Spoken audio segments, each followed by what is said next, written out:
Hola a todos, muy buen día. Les saluda Leslie Judith Morales Vázquez. Estamos otra vez en un curso corto. En este caso, el curso que hoy les presento es el de Buenas Prácticas de Laboratorio. Muchas gracias por dedicarle el tiempo, por su atención. Esperemos que les sirva. Y pues ante cualquier duda, saben que me pueden contactar sin mayor problema.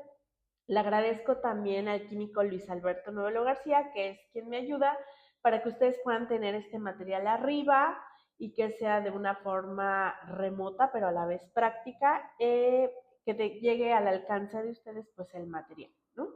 Bueno, pues les decía que es un curso cortito, no debe de llevarnos más allá de las 2 horas, tal vez un poquito menos, porque a final de cuentas son temas que ya hemos retomado en ocasiones anteriores y que ahorita estamos reforzando.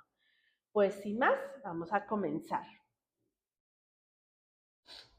Muy bien. ¿Cuál es el objetivo de nuestro curso el día de hoy? Nuestro curso tiene la finalidad de que ustedes sean capaces de aplicar correctamente las buenas prácticas de laboratorio, es decir, que las puedan tomar y utilizar en el área, que ustedes aseguren un manejo seguro de materiales, de equipos y sustancias y que se cumplan a final de cuentas las normas de calidad que tenemos como parte de nuestras políticas, las normas de bioseguridad, las normas y los requisitos legales que debemos de cumplir y que por supuesto haya una cultura de prevención de riesgos con el fin de poder garantizar resultados confiables y que nuestro entorno de trabajo sea uno seguro. Les recuerdo que al final del curso va a estar disponible también un link junto con este material para que ustedes puedan presentar su examen final. ¿Ok? Les pido una disculpa también de antemano, tengo pues la voz ligeramente nasal, estoy agripada, pero pues espero que esto no merme mucho el desempeño de las explicaciones que hoy les voy a dar. Bueno, para empezar, tenemos que definir qué son las buenas prácticas de laboratorio. Para poder definirlo, tenemos que entender que las buenas prácticas, ahorita enfocadas a un laboratorio, no son nuevas, no son algo que ya ha surgido sin tener un trasfondo y no solamente son reglas.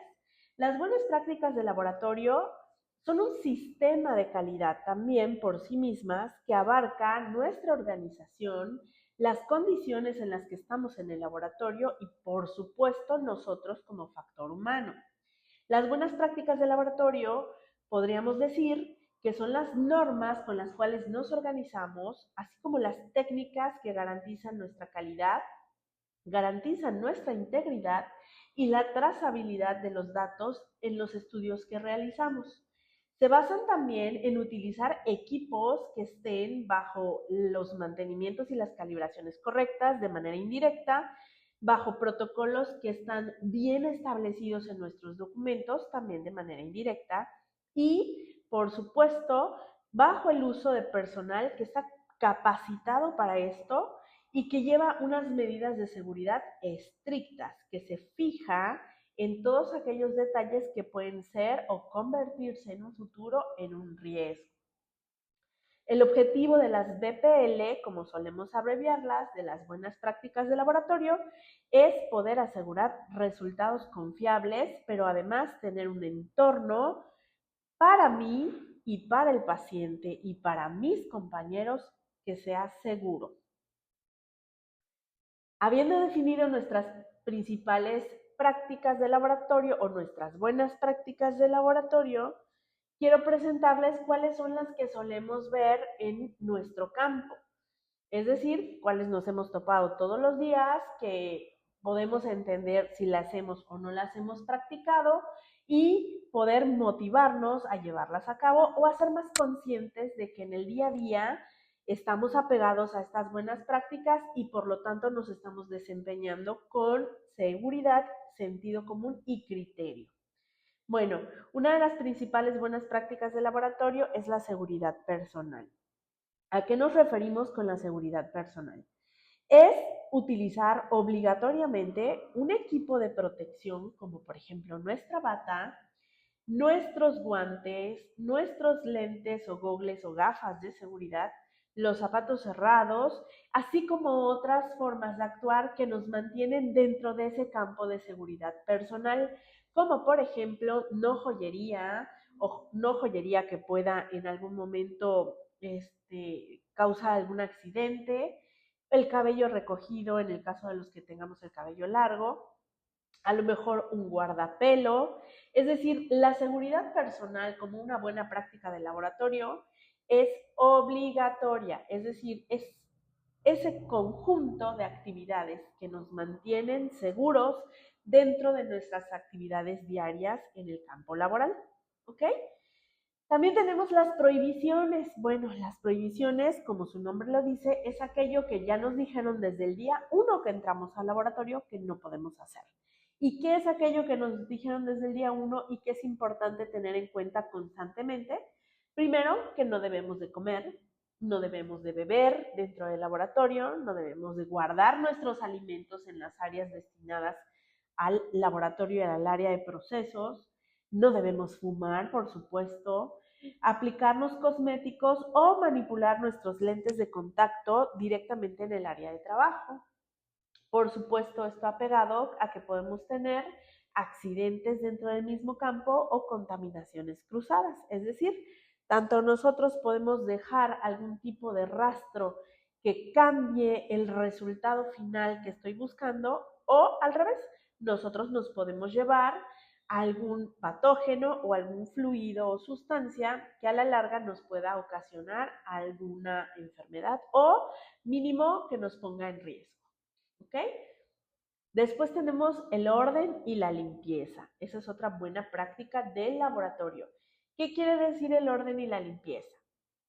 Quiere decir que debemos mantener nuestras mesas y áreas de trabajo de manera despejada, limpia, también limpiar nuestros equipos como nosotros tenemos establecido y después de las actividades que tenemos establecidas, etiquetar correctamente nuestras muestras de manera ordenada también y nuestros reactivos abiertos.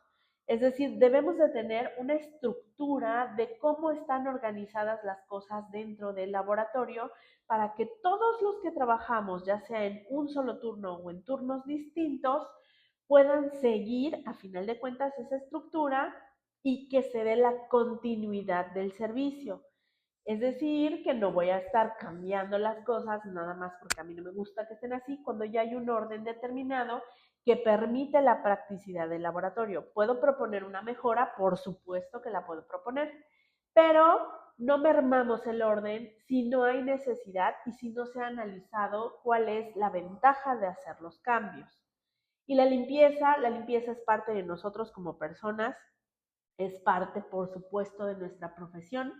Acordémonos que trabajamos con diferentes tipos de muestras, matrices, fluidos y por lo tanto implica diferentes riesgos por diferentes sustancias. Manejamos reactivos, algunos son corrosivos, otros son tóxicos, otros son mutagénicos y requerimos recordar eso cada vez que estamos por procesar o procesando algo y al término de nuestra actividad.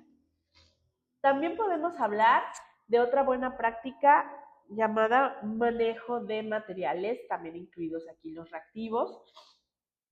Perdón. El manejo de materiales es emplear, por ejemplo, algunas zonas bien delimitadas para hacer mezclas o para hacer la función de área de campana de extracción. Si tenemos campanas de extracción en algún lugar, bueno, utilizar nuestras campanas extractoras. Si tenemos alguna técnica que requiera el manejo de distintos fluidos o ir trasvasando, pues hay que tener una técnica aséptica bien definida y también manejar los contenedores que vamos a manipular de manera segura y bien etiquetada. Es decir, manejar tanto los materiales de laboratorio como los reactivos y las muestras dentro de nuestra estructura funcional y con base en un correcto uso de cada uno de ellos. Tenemos que tener en cuenta cuál es el material que estamos manejando para qué proceso nos sirve. Es decir, estar de manera consciente realizando la actividad y no nada más siguiendo por seguir cada uno de los pasos. Luego hablamos de buenas prácticas de documentación. Por sí sola, esta área es enorme, pero de manera resumida, podemos decir que habla de registrar inmediatamente todos nuestros datos generados en los formatos adecuados. No me espero para el día siguiente, no lo dejo para que mi compañero lo haga. Dentro de la medida de lo posible, nosotros mismos poder establecer esos datos directamente dentro de los formatos requeridos. Tener nuestros procedimientos a la mano, saber dónde localizarlos, si tengo duda poder acceder a ellos, hacer alguna observación en nuestros formatos bitácoras o cuadernos, es decir, si yo tengo algo puntual que quiero que revisen, debiera darle el peso y por lo tanto colocarlo como parte de los registros de la documentación, es decir, colocarlo como esa nota al final de mi actividad que me pareció importante de hacer referencia o demostrar. Esto es importante para seguir la trazabilidad de todos los resultados que manejamos al día. Si yo hoy no realizo, por ejemplo, un registro, hoy no llené mi formato, no me dio tiempo, o la verdad no tenía mucha energía, no lo lleno, cuando yo regrese mañana en mi turno lo vuelvo a hacer.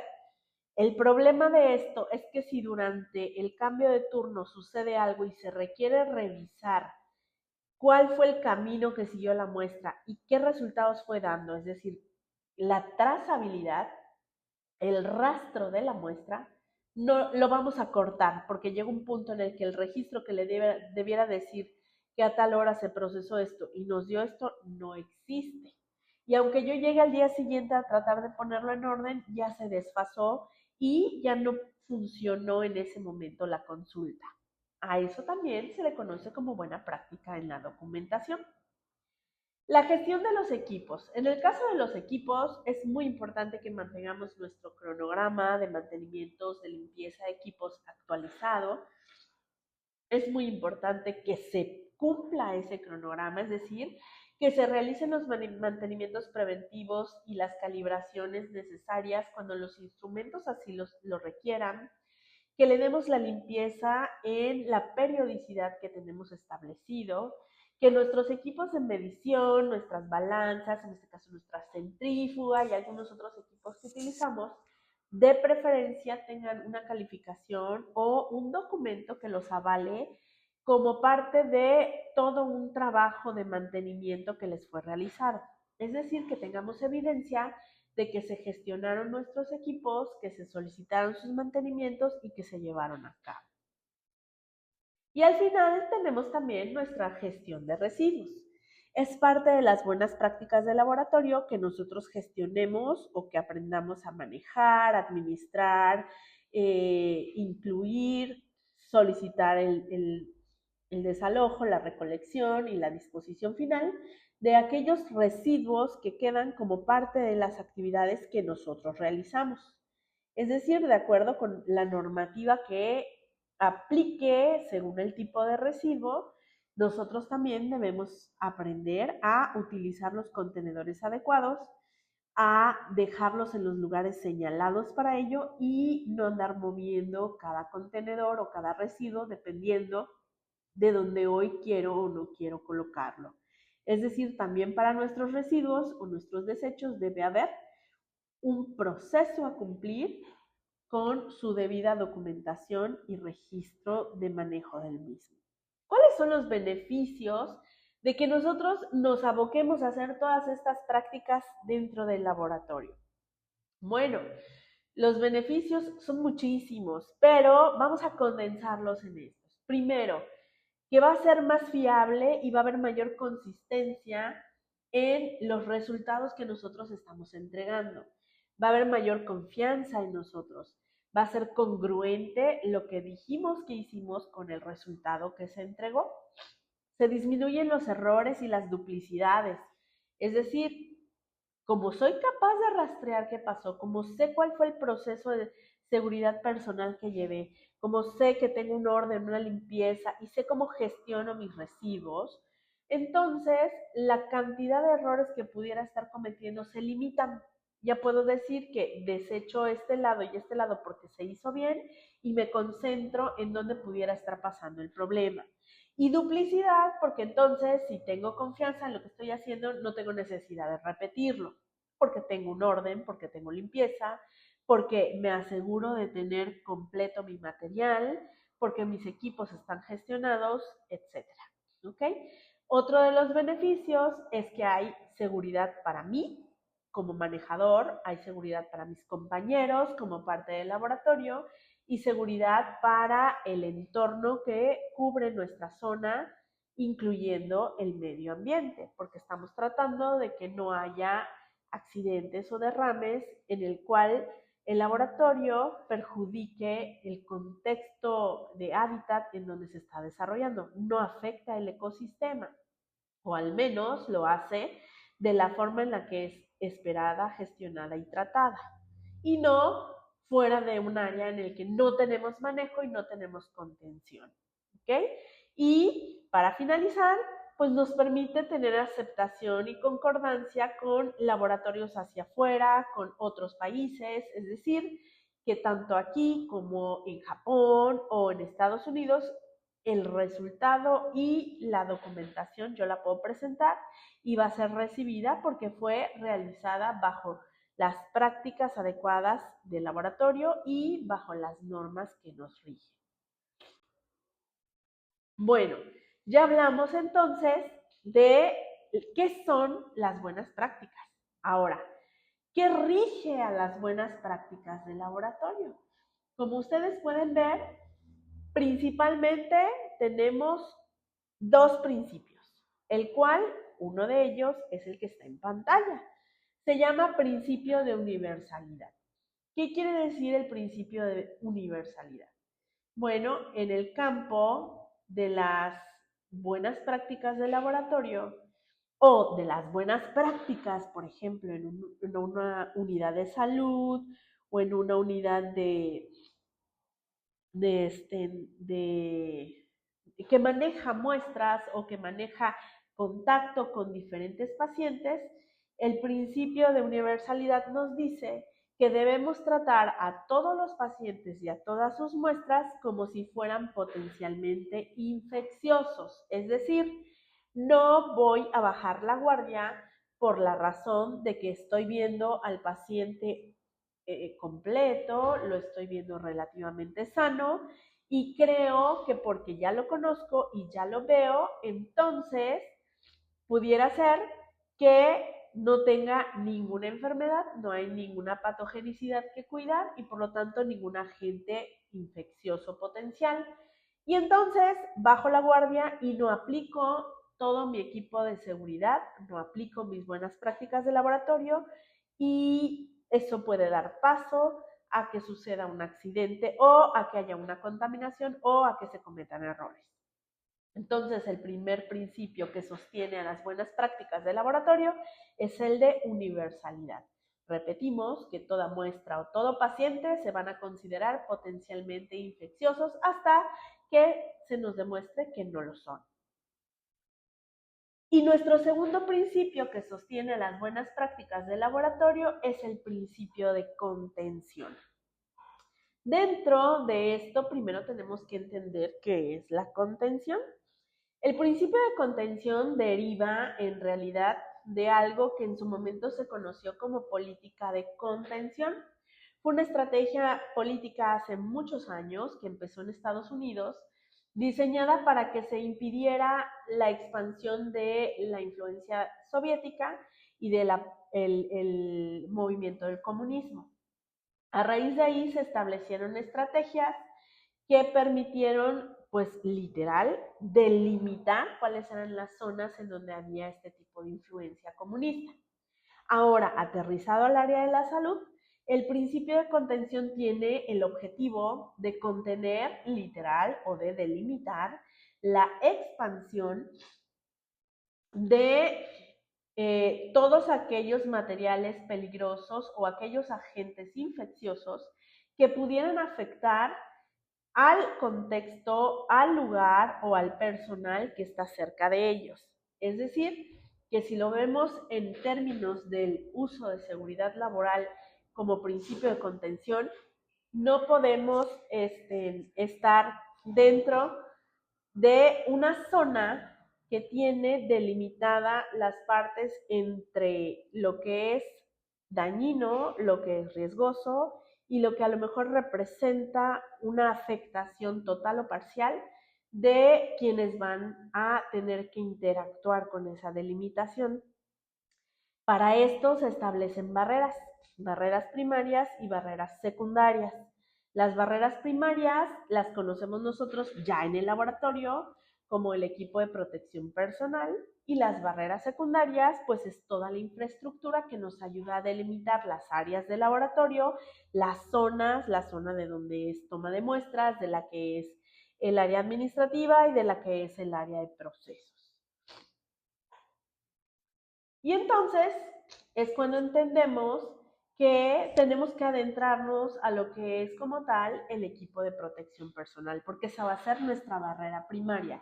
Es decir, que si no existieran las demás barreras, las secundarias, la infraestructura bien organizada, mínimo tenemos que tener nuestra barrera primaria bien definida, los principios bien establecidos, y por lo tanto nuestra protección y la seguridad personal es nuestra principal, es la principal forma de ejecutar una buena práctica de laboratorio.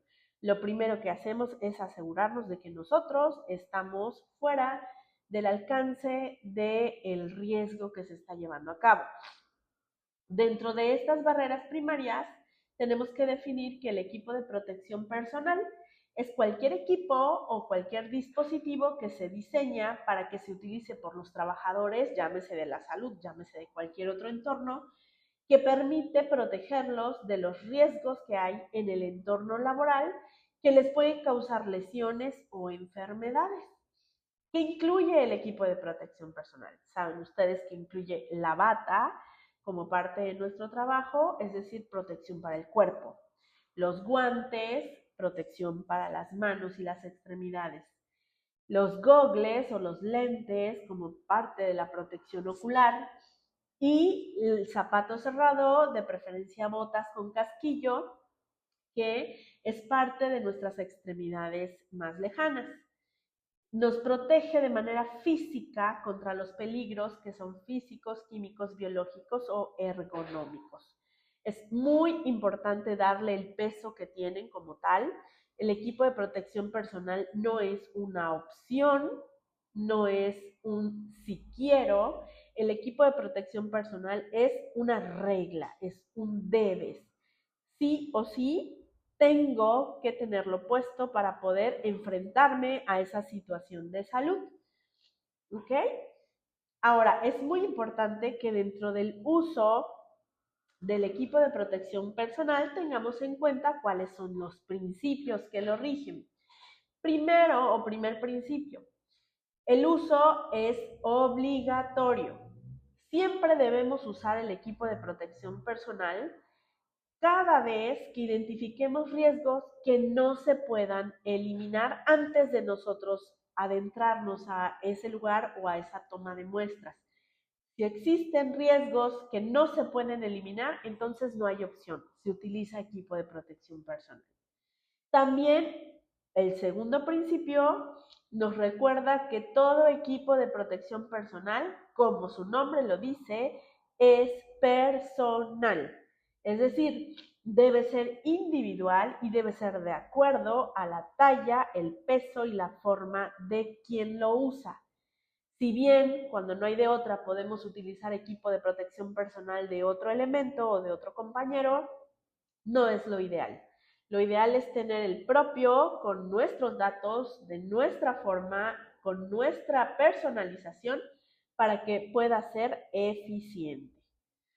El tercer principio del equipo de protección personal es la capacitación. Todos podemos tener un equipo de protección personal puesto y no por eso saber utilizarlo.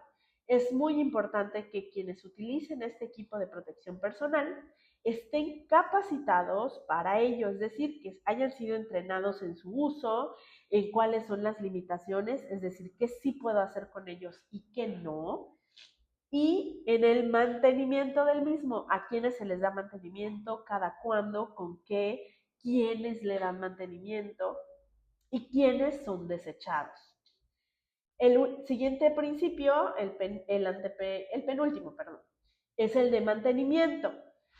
Todos los equipos de protección personal deben ser inspeccionados, limpiados o reemplazados en dado caso, sobre todo si están dañados o desgastados. Por ejemplo, si tengo unos lentes de protección ocular y resulta que tienen varias zonas rasgadas o rotas de los costados, ya no es un equipo funcional, hay que desecharlo y adquirir uno nuevo o hacer las gestiones adecuadas para su adquisición. Y ya al final, uno de los principios que cierran este proceso de uso de equipo de protección personal es que la normatividad va siempre primero con este equipo. En México tenemos una norma que es la 017 de la Secretaría de Trabajo y Previsión Social que regula la selección, el uso y el manejo del equipo de protección personal. Es decir, que en nuestro país una norma oficial mexicana tiene que ser cumplida para poder nosotros adquirir, vender o reponer nuestro equipo de protección personal. Ver que se cumplan los tamaños, los grosores, la viscosidad, la resistencia, etcétera, de acuerdo al equipo de protección personal que requiramos. Recordemos todo el tiempo que tener EPP, equipo de protección personal, no elimina el peligro, no elimina del todo el riesgo, pero sí lo reduce de manera significativa y por lo tanto nos pone en una situación más favorable. Dentro de las buenas prácticas de laboratorio, pasando después del equipo de protección personal, viene el área de limpieza. Y dentro de la limpieza tenemos en particular la higiene. La higiene, sobre todo de nosotros que manipulamos muchas muestras de manera directa obtenidas desde paciente, pues hablamos prácticamente de la higiene de manos. ¿Qué es la higiene de manos? La higiene de manos es una medida, es de las más eficaces de hecho, para poder prevenir infecciones. Esto salvando las vidas que pudieran estar en contacto con posibles gérmenes patógenos o virulentos mediante el lavado simple y sencillamente con agua y con jabón. O, en dado caso, hacer una desinfección con alcohol. Este lavado de manos es vital antes de que pudiéramos comer o preparar alimentos, después de ir al baño, que lo hemos escuchado muchas veces, a los niños les solemos decir esto, y sobre todo, aunque no hayamos hecho nada de lo anterior, pero sobre todo cuando estamos en entornos sanitarios, reduciendo así la transmisión de enfermedades. Como ustedes ven en pantalla, tienen una imagen de los pasos. Estos suelen estar puestos en los baños o en el área de la tarja de laboratorio. Suelen ser las instrucciones base para una higiene de manos adecuada. Varían mucho los procedimientos. Hay quienes hablan de 40 a 60 segundos. Aquí tenemos de 20 a 30 segundos. Pero lo que no varía mucho son los pasos a seguir. Obviamente estamos hablando de depositar el jabón, o sea, mojarnos las manos, depositar una dosis del jabón o del producto que vayamos a utilizar para desinfectar, hacer una técnica de movimientos con dedos y palmas de las manos, así como los nudillos, que eso es lo que nos va a tomar el tiempo como tal, hacer un frotamiento con diferentes movimientos y algunas técnicas un poquito más enfocadas a ciertas áreas para que pudiéramos pasar zonas que normalmente solo son pasadas por agua, ¿no? Y al final tratar de no tocar de regreso pues el tubo de agua corriente, de preferencia si se puede cerrar con el codo o tomar una hoja de papel y cerrar, secarnos bien las manos y pues tirarlo en el bote de basura, el papel que vamos a desechar. No siempre lo podemos hacer de la misma manera, pero lo que sí es efectivo es que lo realicemos, ¿ok? Que de verdad le pongamos empeño a nuestro lavado de manos, a pesar de que aparentemente veamos que no tiene nada, ni nuestra palma, ni alguno de nuestros dedos. Pero no necesariamente va a ser visible y además recordemos que también en las uñas nos podemos llevar residuos, que a la vez pueden contaminar a las siguientes muestras que manipulemos. Por eso es muy importante también recordarles que la mayoría de los procedimientos de laboratorio no se realizan con las manos desnudas, se realizan con los guantes. Sin embargo, el hecho de tener un guante puesto en la mano, hacer un proceso, luego desechar el guante, no garantiza que nuestra mano esté en realidad limpia. Por lo tanto, este proceso o esta técnica de lavado de manos se tiene que realizar, tengamos o no tengamos antes de puesto un guante, ¿ok? Y es imprescindible que antes de comer, antes de preparar algún alimento, después de que tosimos, o como yo, cuando estamos enfermos o estornudamos, nos sonamos la nariz, pues nos lavemos la mano porque por supuesto que luego vamos a andar tocando diferentes superficies o a diferentes personas y no nos vamos a percatar del rastro que vamos dejando, ¿ok? También cuando lleguemos a casa es muy importante lavarnos las manos antes ya de adentrarnos a nuestras actividades cotidianas en el hogar. Hay muchas técnicas, hay varios productos con los cuales se pueden higienizar, unos más, otros menos tardados, otros en espumas, otros en pieza sólida, pero lo importante es realizarlo. Luego pasamos a las prohibiciones. Las prohibiciones, sobre todo las absolutas, son aquellas en que no tenemos opción a elegir, ni siquiera lo podemos pensar. Las prohibiciones absolutas es un no rotundo, ¿ok? Dentro de los no rotundos que tenemos nosotros como parte del laboratorio está el no comer dentro del laboratorio, no beber, no fumar, por supuesto, no aplicarnos cosméticos y no manipular lentes de contacto dentro del área. ¿Por qué? Esto nos ayuda a evitar ingestiones accidentales de sustancias químicas peligrosas, de algún agente biológico que sea tóxico, que nos pueda enfermar. Conlleva muchos riesgos que nosotros querramos comer dentro del laboratorio y algunos inclusive graves. ¿Por qué? Porque pues hay contaminantes que no se pueden ver, que se pueden transferir a la comida o a las bebidas y viceversa. Nosotros lo podemos transferir de las mismas hacia las áreas que en teoría son limpias o están higienizadas o son estériles. ¿Ok? Las razones principales para prohibir todo esto, además de lo que ya platicamos, es primero un riesgo de intoxicación, los productos que tenemos en el área, algunos polvos, algunos agentes biológicos, pueden depositarse en nuestros alimentos y por lo tanto los pueden contaminar. Puede haber precisamente por esto una contaminación cruzada, es decir, tengamos las manos contaminadas y nos peguemos a superficies que están estériles o al revés. Las superficies de trabajo pueden tener contaminantes que al nosotros asentar nuestra comida, pues se transfieran. También la seguridad física y la limpieza pues disminuyen porque pues hay riesgos de derrames de comida, de líquidos, que pueden dañar a nuestros equipos, que pues, por supuesto que son costosos, que llevan todo un trabajo de mantenimiento y que pues de esa manera aceleramos pues su vida útil y las necesidades que hayan al respecto y por supuesto los errores que pudieran cometerse a raíz de estos daños a los equipos. Recordemos que hay varias normas de seguridad y de bioseguridad para que podamos prevenir accidentes o enfermedades dentro de nuestra profesión. Por ello es muy importante que si dudamos si debemos o no debemos hacerlo dentro del laboratorio, entonces nos detenemos y preguntamos o nos documentamos al respecto. Casi siempre va a haber una norma en donde nos especifiquen que sí y que no podemos hacer.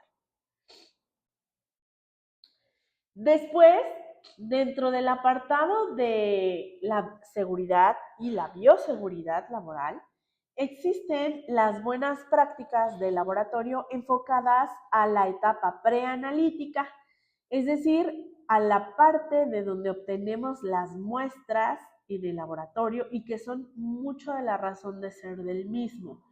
Es decir, que hay buenas prácticas en la toma de muestras que son fundamentales para garantizar la seguridad del paciente y la calidad de los resultados, siendo la fase, como les comenté, preanalítica, la más crítica. ¿Por qué? Porque esto implica que obtengamos una muestra de calidad para todo el procesamiento que va a seguir a continuación y que si de manera primaria no fue tomada adecuadamente, entonces va a afectar todo el proceso siguiente.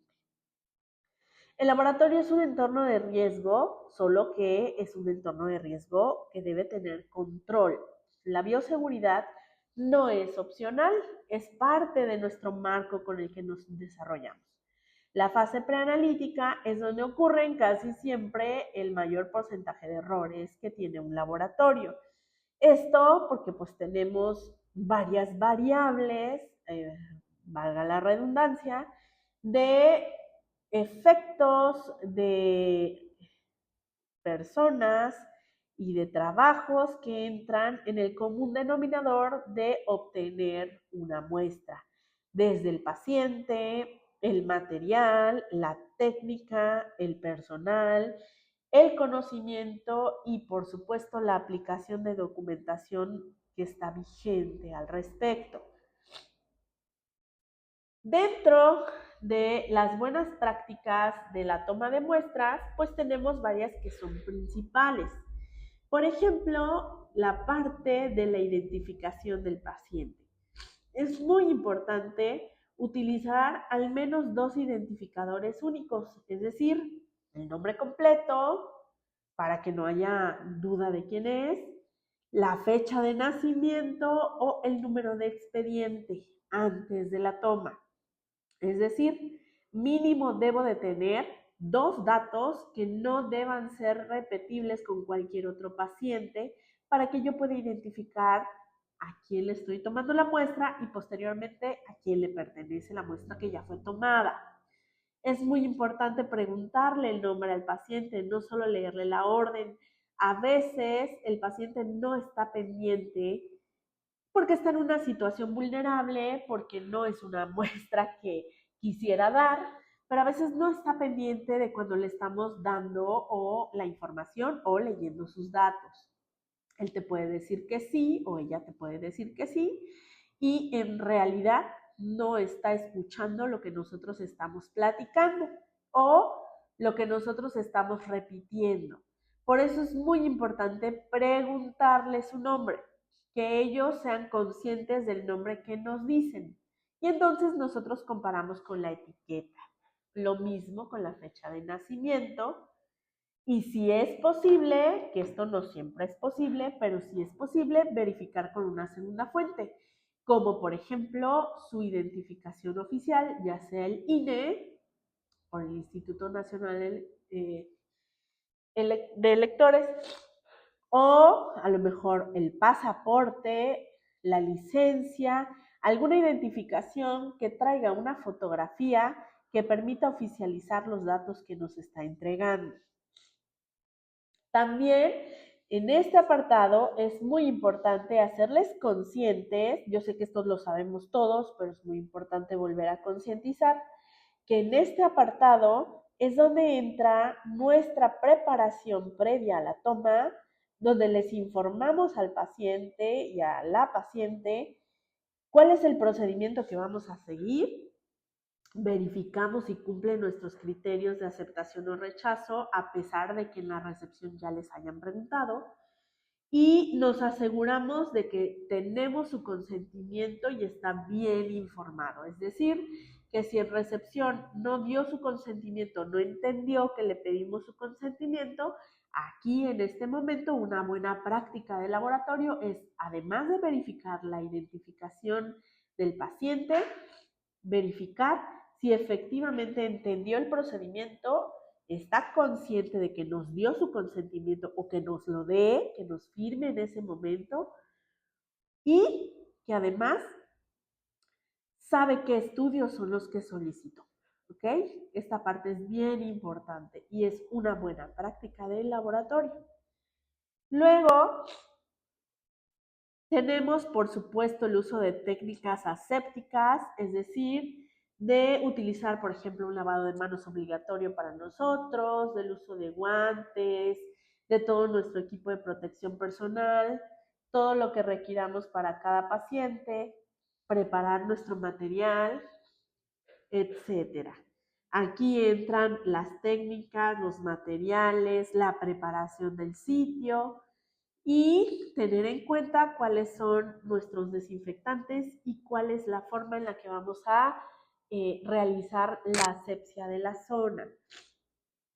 Es muy importante tener bien rotulados los tubos o los recipientes que vamos a utilizar y que el paciente sepa que sus tubos están rotulados, están bien identificados y que no son intercambiables con otros pacientes.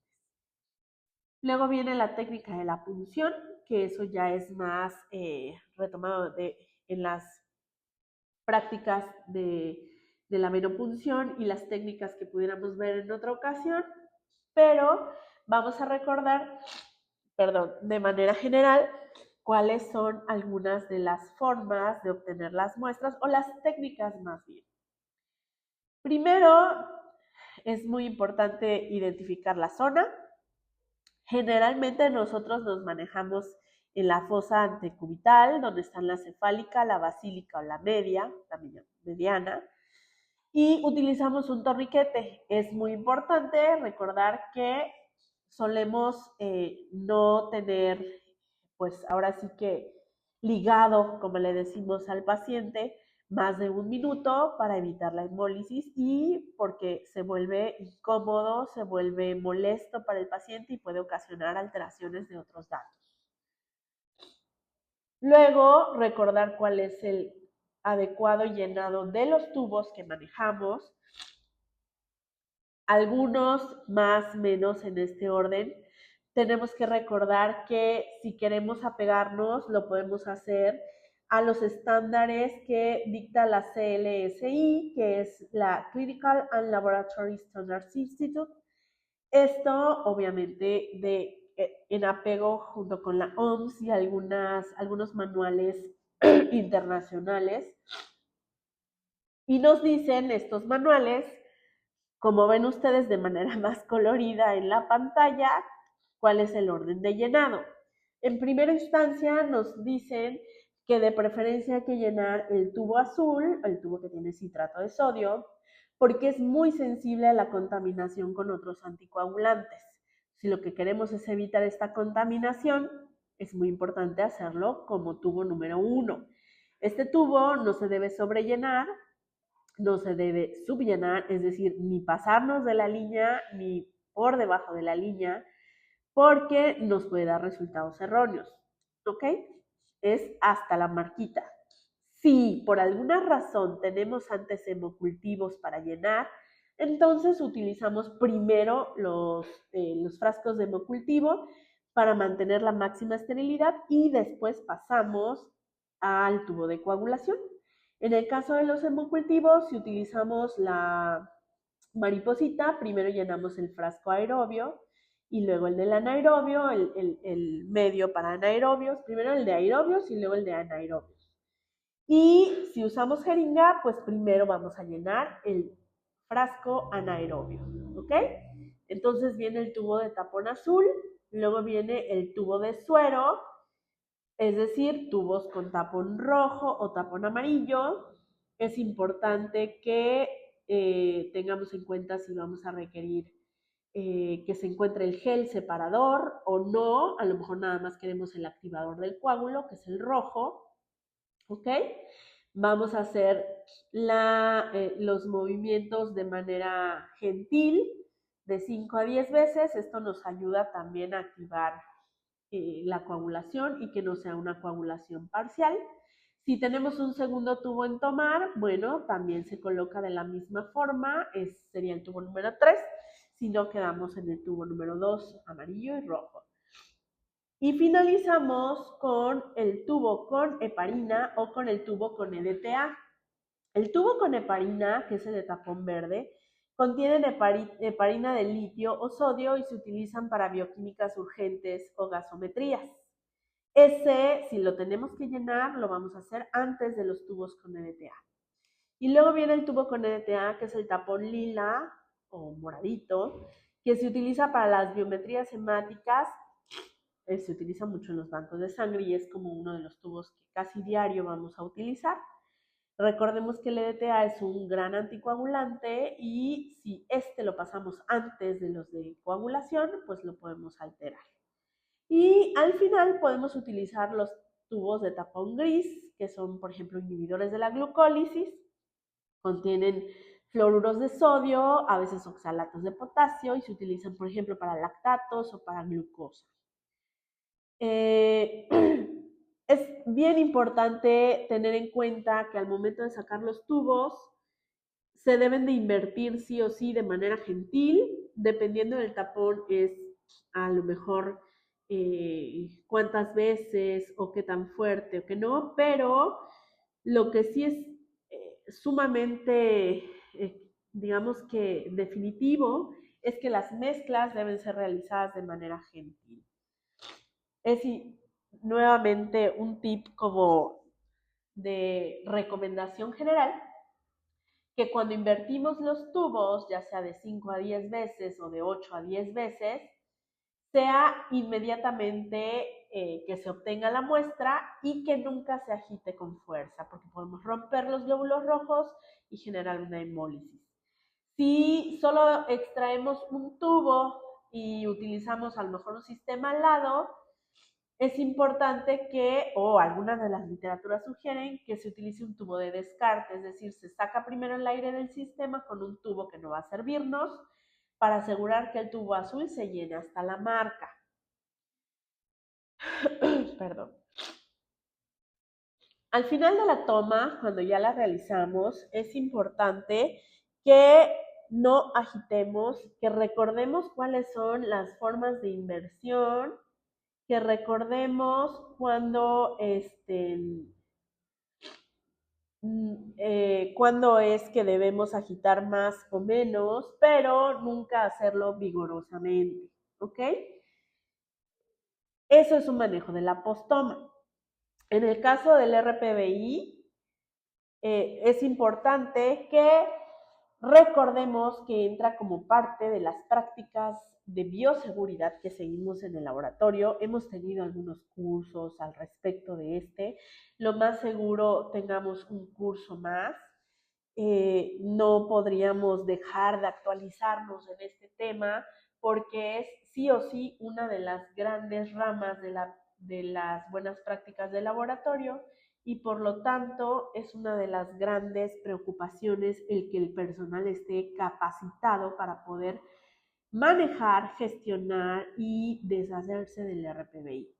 Es decir, que se haga la disposición correcta. Ahora, ¿en qué nos basamos para poder guiarnos en el manejo de los residuos peligrosos biológico-infecciosos? Nos basamos en primero en la norma. La norma que ahorita es de Semarnat, anteriormente la ECOL, es la norma que rige todo el carácter, la clasificación de los residuos peligrosos biológico-infecciosos. En este caso, el RPBI, que es como solemos referirnos nosotros, por las siglas en que las agrupamos y que son de manera definitiva como solemos decirlo, están afiliadas a la norma oficial mexicana 087 del año 2002. Hoy por hoy, además de la norma, que es la norma de gestión de los agentes, contiene su clasificación y contiene pues la guía al respecto, nos clasifica, como ustedes lo ven en pantalla, en 5 grandes grupos. El primero en su clasificación es la sangre, que suele ser el estado líquido, y su tipo de envase general es el recipiente hermético rojo. La clasificación número 2 es el de cultivos y cepas, que suelen estar en sólidos, casi siempre en cajas de Petri, y esto se junta o se envuelve en bolsas de polietileno rojas. Luego tenemos el grupo número 3, que son los residuos no anatómicos. Suelen estar en estado líquido, también hay sólidos, y se utilizan a través de, o más bien son envasados en bolsas y en recipientes. En bolsas los que son sólidos y en recipientes los que son líquidos.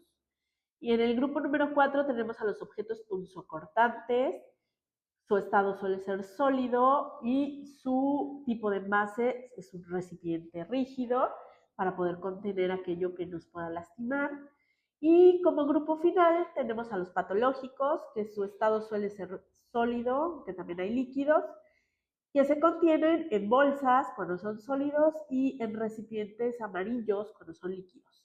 Esos están como bastante bien definidos, clasificados, y a pesar de que ahorita repasamos de manera muy rápida cuál es digamos que el contenido de esta clasificación de la norma 087, no vamos a abundar en ello porque es motivo de otro curso y porque ahorita queremos establecer en qué intervienen el manejo del RPBI y las clasificaciones de los residuos como buenas prácticas de laboratorio.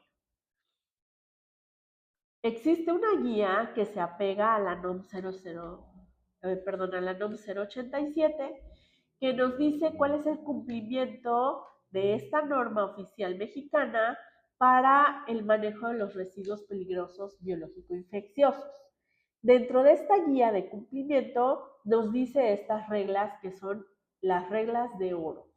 Primero es no llenar los contenedores, ninguno de ellos, ni las bolsas, ni los botes rígidos, por encima del 80% de su capacidad. Es decir, no vamos a llenar la bolsa hasta el tope, ni el contenedor de punzocortantes hasta que nos dé muchísimo trabajo cerrar la tapa de aseguramiento. Nunca vamos a intentar recuperar aquello que haya caído ya en el contenedor o en la bolsa de RPBI, porque ya fue contaminado prácticamente y porque nos estamos poniendo en riesgo y a nuestro entorno alrededor, ¿ok? Tampoco vamos a reenfundar o reencapuchar las jeringas o las agujas, porque esa es la primera causa de accidentes laborales en el entorno de salud. Es decir, puede ser que yo tenga mucha experiencia tomando muestras y manejando las agujas y ya me acostumbré a reenfundar. Pero en cualquier momento que haya una pequeña distracción, ahí es donde va a haber el accidente. Por lo tanto, no las reenfundamos, las pasamos directamente al contenedor. En dado caso que se tenga que levantar alguna tapa, trataremos de hacerlo a distancia con la punta de la aguja y de manera directa pasamos al contenedor de punzocortantes. Acordémonos que tiene que tiene cuellos para poder asegurar la aguja, girar y desenroscarla y que caiga al contenedor. Este de no reencapuchar o no reenfundar se hace mucho hincapié y es muy importante porque es uno de los accidentes que más solemos ver en el laboratorio. Cuando nos picamos con la aguja, a veces ni siquiera es una aguja que tenga muestra, simplemente sacamos la jeringa, destapamos y estamos tratando de hacer algún procedimiento o empezarlo y es ahí donde nos picamos, porque estamos incluso manipulando o jugando la punta de la jeringa. Es muy importante que seamos conscientes de lo que estamos haciendo cuando vamos a hacer el manejo de jeringas o de agujas, porque casi siempre van a intentar, o más bien van a ocurrir los accidentes cuando intentemos ponerle el capuchón de plástico a la aguja, ya sea para desecharla, ya sea porque la abrimos, se nos fue y queremos reutilizarla de alguna manera. No, desechamos la aguja sin refundar y nos vamos directo al contenedor de punzocortantes. ¿Cuál es la práctica correcta? Pues que una vez extraída la aguja, se active este dispositivo de seguridad. Cuando tenemos dispositivo de seguridad, es decir, cuando tenemos la safety lock, empujamos el dispositivo para que cubra la aguja y así ya no nos piquemos. O si no tenemos un dispositivo de seguridad, como es el común denominador, entonces se deposita la aguja de manera inmediata directo al contenedor rígido sin necesidad de la tapa. La técnica de una sola mano, conocida como técnica de pesca, de dejar el capuchón en la mesa y luego deslizar la aguja adentro sin usar la otra mano, en realidad no debiera ser utilizada. No deberíamos volver a reenfundar las agujas, pero es una realidad que nosotros como trabajadores del área de la salud tenemos esta práctica muy seguido. Es decir, para evitar picarnos, lo que hacemos es pescar el capuchón o pescar la tapa de la aguja. Entonces, una vez que ya esté la aguja dentro, agarramos y cerramos la tapita. Pareciera que es una actividad segura, es algo que suele sucedernos a todos, pero tengamos en cuenta que no es una técnica correcta. Es decir, no debiéramos realizarla. Si no nos queda de otra, porque por alguna razón no tenemos en ese momento el bote de punzocortantes cerca de nosotros, bueno, entonces apliquemos la técnica de la pesca, pero no debiera ser lo de siempre. ¿Cuál es el uso correcto de los contenedores de punzocortantes? Bueno, el uso correcto generalmente es el que casi todos hemos visto y le damos con algunas variaciones. No debe de excederse de las 3/4 partes, es decir, no más del 80%, que ya lo habíamos leído, lo dice la guía. Las agujas que sobresalen cuando nos pasamos del 80% pueden pinchar, es decir, alguien que intente cerrar el bote y hay una aguja sobresaliendo, les va a picar y entonces ahí tenemos otro accidente. Debe estar colocado a la altura de la vista y al alcance de la mano. No debe de estar lejos de la persona que toma la muestra. Solo deben de ir objetos que de verdad puedan realizar un corte o un pinchazo. No se debe de tirar torundas, guantes, algodones, no se debe de tirar telas o algún otro material que en realidad no provea un corte o un pinchazo. Está preparado para que sea llenado en su mayoría por agujas. ¿Cuál es el protocolo que podemos seguir en caso de un accidente? Es decir, que nos piquemos con alguna aguja, que nos piquemos con algo sobresaliente del bote de punzocortantes, ya sea, por ejemplo, se suelen tirar en ocasiones portaobjetos y pues salen las puntas de los costados, salen los vértices y con eso nos podemos picar o nos podemos cortar. Bueno, hay que tratar de apretar la zona para promover el sangrado, que caiga la sangre y lavar con agua abundante y jabón. Es decir, lo primero que vamos a hacer es tratar de sacar de la zona todo el flujo sanguíneo que se pueda mientras hacemos la asepsia. Hay que permitir que la herida sangre libremente bajo el chorro de agua. No vamos a utilizar cloros, por el momento alcoholes. Lo primero es agua y jabón para que la herida pueda ser lavada como tal, no tanto retenida con las bacterias como lo hace el alcohol, sino que se puedan eliminar, que puedan caerse, y eso es mediante flujo de agua, flujo de sangre y el jabón. Hay que reportar de manera inmediata, es decir, vamos a empezar con un protocolo de accidente, es una contingencia. Se notifica al jefe inmediato o al jefe de área para iniciar este protocolo y se le comienza la profilaxis y el seguimiento serológico, es decir, hay que checar si tiene VIH, si tiene hepatitis, B y C o cualquier otra enfermedad que se sospeche que pudiera estar en riesgo la persona de adquirirla por el tipo de muestra. Es muy importante el contexto de la muestra, el contexto del accidente y por eso se requiere reportar. No lavamos nuestro dedito y lo escondemos y nos guardamos a ver qué vamos a hacer, sino que requerimos reportar y darle un seguimiento por nuestra salud y por pues el tratamiento y el aprendizaje del laboratorio en sí.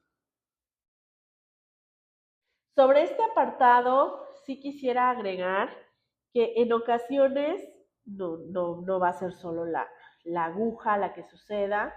En ocasiones vamos a tener que manejar o trabajar diferentes accidentes laborales.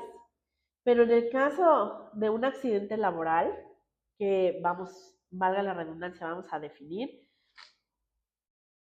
como aquel accidente o aquella situación de carácter no esperado que implica una lesión orgánica, una perturbación funcional o una perturbación psiquiátrica, la invalidez, las heridas, cambios de movimiento natural o incluso la muerte que se generan por motivos laborales. Eso incluye, por ejemplo, los trayectos al trabajo de ida y de vuelta,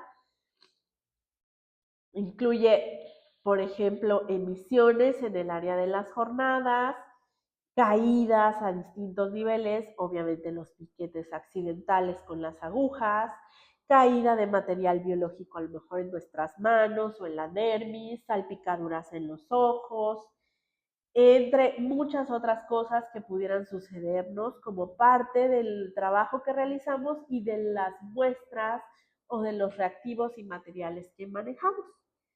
Esto en un laboratorio tiene que ser controlado, gestionado y prevenido de la manera más consciente y eficaz que se pueda.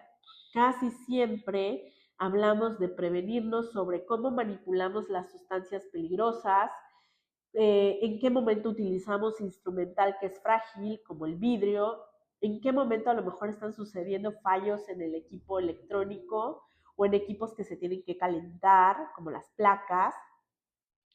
Si requerimos a lo mejor algún otro protocolo que no tenemos en cuenta por alguna quemadura, por algún incendio, por alguna intoxicación, pues tendríamos que hacer una planeación de cómo vamos a abordar esta circunstancia para que, esperemos que no, pero el día que suceda, se tengan los pasos a seguir para que podamos darle una solución inmediata, eficiente y la persona deje de estar en riesgo.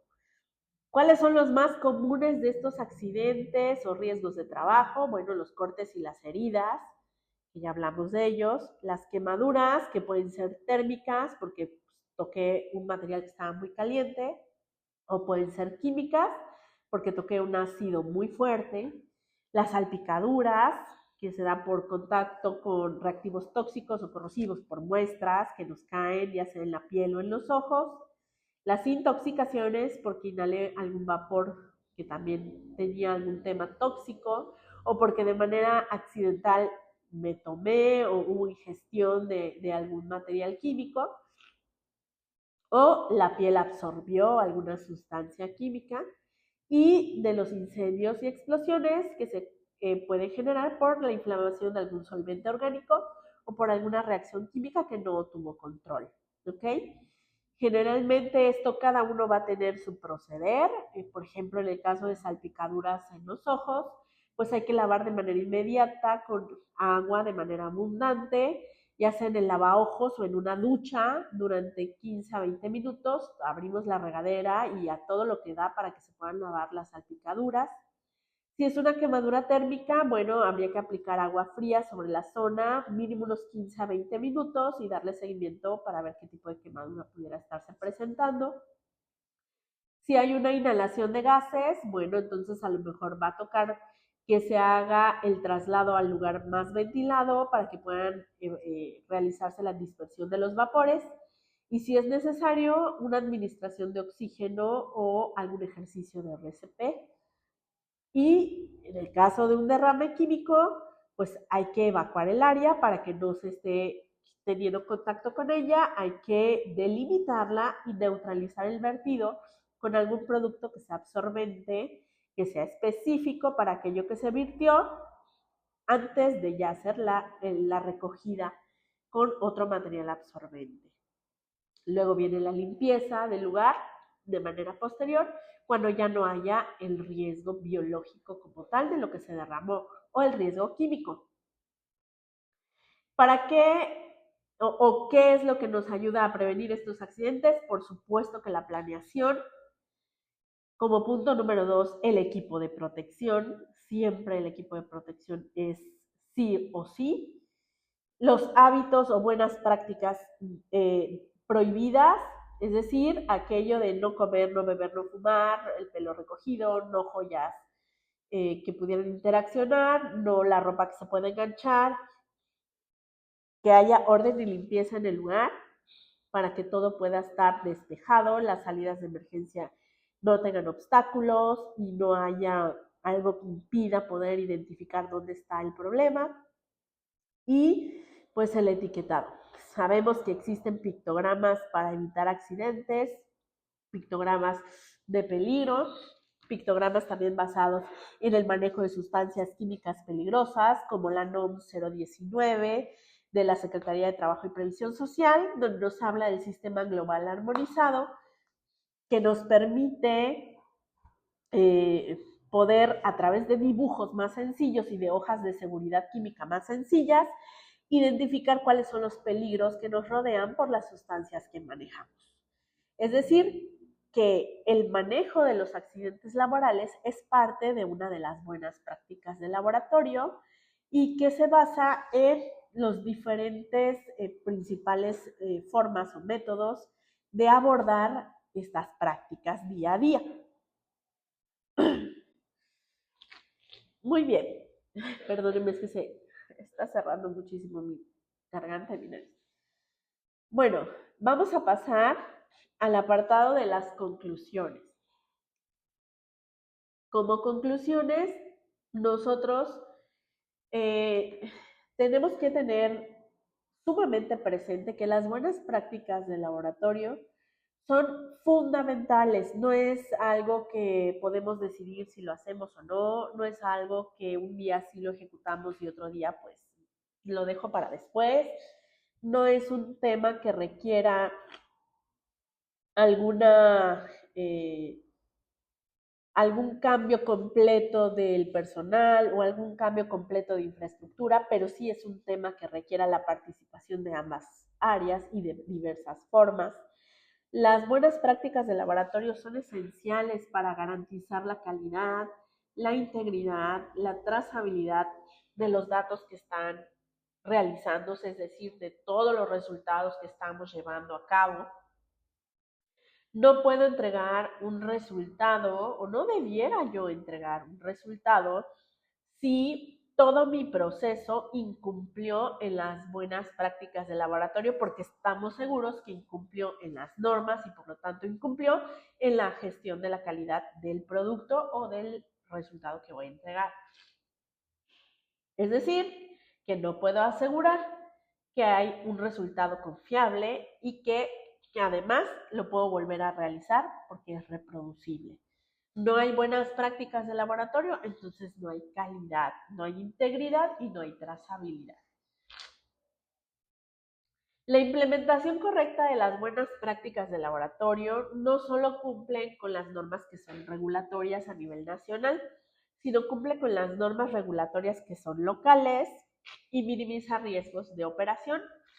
Es decir, va a minimizar aquello que nos pudiera causar un evento negativo que ponga en riesgo la salud del personal, la salud del entorno y el lugar de trabajo, ¿ok? Entonces, si cumplo con mi regulación nacional, mi regulación local, estoy disminuyendo todos los riesgos de manera general y por lo tanto estoy incurriendo en buenas prácticas de laboratorio. También podemos prevenir duplicidades, es decir, no necesito volver a realizar un proceso cuando se supone que ya fue realizado. No necesito repetir algo que me genera duda si en teoría yo lo hice de la manera correcta. ¿Qué es duplicar? Es realizar algo que previamente ya fue ejecutado y que por lo tanto me está dando el mismo resultado o similar y no se requería como tal. Es decir, voy a utilizar doble material, doble trabajo, doble esfuerzo en una situación que en realidad no lo requería. Por eso no necesito duplicar. Lo que necesito es eficientar, es decir, hacer prevención de que sucedan este tipo de situaciones donde no hay control y como no sé qué pasó, lo tengo que repetir a través de generar una práctica saludable dentro de mi área de trabajo. ¿Ok? Eso, a su vez, va a aumentar la seguridad del personal. El personal, cuando sabe que tiene lo que necesita para trabajar y cuando es consciente del material que requiere, incluyendo su equipo de protección personal y la gestión de sus materiales, la gestión de su trabajo, es consciente de su manejo personal y de cuál es digamos que la práctica y la ética que conlleva día a día su forma de trabajar, entonces eso aumenta su seguridad. Cuando el personal no es consciente de esto, pues por supuesto que no sabe tampoco si tiene la seguridad adecuada y tampoco pues puede identificar cuáles son aquellas señales de unas prácticas de laboratorio erróneas o que ni siquiera se realizan las de base. Es decir, no conoce los principios de universalidad y de contención y por lo tanto no conoce cómo disminuir su propio riesgo. También las buenas prácticas de laboratorio es uno de los pilares de los sistemas de gestión de la calidad, ya que voy con esto, lo hemos estado mencionando varias veces. Cuando yo hablo de buenas prácticas, hablo de realizar los diferentes principios que vimos al inicio, lo vamos a realizar de manera consciente, que lo he mencionado varias veces, es una palabra repetitiva porque es una palabra muy aplicable. Lo voy a hacer de manera consciente, lo voy a hacer de manera personal y lo voy a hacer de manera requisitable. Es decir, voy a poder realizar mis acciones, mis prácticas, de manera que yo pueda decir qué fue lo que hice, porque fui consciente, que yo pueda determinar de manera personal cómo fue, porque todo está de acuerdo a mis buenas prácticas de laboratorio y a las del laboratorio en general. Y puede ser requisitable porque yo puedo venir y establecer cuáles fueron los requisitos o seguir los requisitos que me da mi propio trabajo para cumplir con aquello que me fue solicitado y puedo demostrar que lo hice. Entonces, por esto, hablar de buenas prácticas de laboratorio es hablar de un elemento que también le da sostén a cualquier sistema de gestión de calidad. Ningún sistema de gestión de calidad va a venir a tratar de ayudarte a establecer la cultura de la calidad y te va a decir, ay, olvídate de las buenas prácticas porque eso ahorita no nos funciona. No, lo que va a hacer es que dentro de los requisitos que te establece, la documentación que vas a realizar, ahí van a estar literal absorbidas o incluidas las buenas prácticas de laboratorio. Estoy segura que todas estas prácticas que hemos manejado hoy, ustedes ya las conocían, ya las habían visto. Hay muchísimas más que podemos emplear, pero estas son como las bases, las que nosotros en nuestra área vamos a ejecutar y estamos ejecutando, pero que nos faltaba hacernos un poquito más conscientes de cómo funciona, qué son o por qué se llaman así. Bueno, pues los sistemas de gestión de calidad siempre van a incluir las buenas prácticas, no solo de laboratorio, sino de documentación, sino de administración, etcétera. Es decir, siempre se va a incluir el buen proceder, porque es aquello que nos permite realizar las cosas de manera certera, confiable y consciente. Entonces, pues podemos concluir que las buenas prácticas del laboratorio son fundamentales para garantizar la calidad, la integridad y la reproducibilidad de los datos que tenemos, que nos ayudan a prevenir errores, que es de implementación obligatoria, no es una elección, es una obligatoriedad, es válida para estudios tanto clínicos como no clínicos, para dar seguridad sobre nuestros productos y servicios, que requiere personal que esté capacitado para esto, y quien no está capacitado requiere entonces ser embebido, como hoy, en un pequeño curso o discurso que les haga entender en dónde participan con sus buenas prácticas, que requiere material y equipo mantenido y calibrado, y por supuesto documentación y registros realizados. Las conclusiones, además de estas que ustedes escucharon y que pueden ver en pantalla, nos llevan a entender que para la integridad de datos, o cuando hablamos de tener integridad de datos, nos estamos asegurando de que los resultados van a ser trazables y reproducibles, lo cual, para que nos acepten los estudios por una auditoría, por un paciente o por alguna autoridad, pues tienen que ser íntegros. Que la seguridad y la gestión de los riesgos se realiza, porque así vamos a reducir accidentes, que hay una estructura organizacional que nos va a pedir que tengamos unas buenas prácticas de laboratorio definidas, como lo tenemos con nuestra estructura jerárquica, para que la gerencia o la administración nos garanticen los recursos que son necesarios para este tema. Que se necesita sí o sí que los equipos estén calibrados y validados, es decir, que los métodos que utilizamos a través de estos equipos estén exactos y que nos permitan resultados precisos que sean capaces de volverse a obtener mediante el equipamiento funcional. Que cumplimos normativamente porque a través de el control de la calidad de la aplicación de las buenas prácticas de laboratorio, nos aseguramos que nuestra organización cumple con las normativas tanto aquí de manera local como de manera nacional y afuera de manera internacional. Y al final, que podemos demostrar esto de manera rigurosa con el registro oportuno de cada actividad dentro de la documentación que llevamos y de la conservación de la misma. Es decir, a todos de manera general podemos aterrizar que nuestras buenas prácticas de laboratorio pueden ser trazables. Nosotros podemos entender que cuando nos pidan cómo demuestras que tienes buenas prácticas de laboratorio, las podemos demostrar con el área de calibración de nuestros equipos, con el área de estructura organizacional, con nuestro organigrama, el área de gestión de riesgos, con nuestro ejercicio de gestión de riesgos, o con el área de gestión de la calidad que ya tenemos, el área de integridad de datos, porque nuestros datos son trazables y son reproducibles, con el cumplimiento normativo, porque nos van a aplicar puntos de normas que son obligatorias para nosotros o a las que nos apegamos, como la ISO 9001-2015, y debemos de cumplir y demostrar ese cumplimiento, y con la documentación que son nuestros manuales, procedimientos y por supuesto los registros que muestran, por ejemplo, a qué temperaturas están, en